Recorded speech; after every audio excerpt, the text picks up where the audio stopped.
Good day, magandang umaga, magandang hapon, magandang gabi sa inyo.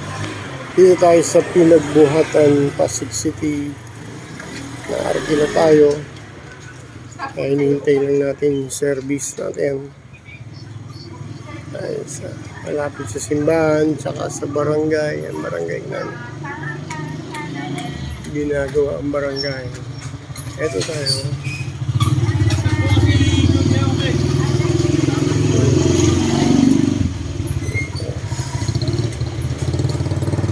Kanina, nilinis natin yung ilalim nito para hindi kalawangin. Inayos natin. Sunod din naman chinchu ang kasunod. Almost 2 years na tayo. Salamat sa Panginoon.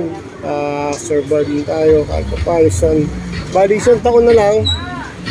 Hindi natin ang mag-jump maximal zero ito.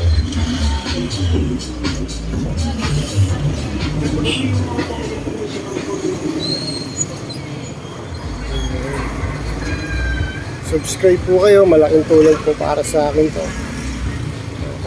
Sa ganun, bilang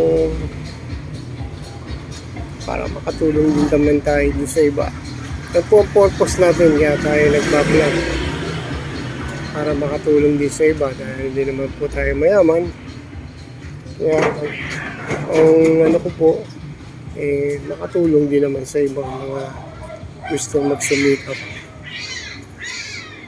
Thank you po. God bless po. Pagpalain po kayo ng Panginoon. Subscribe po kayo. Thank you po.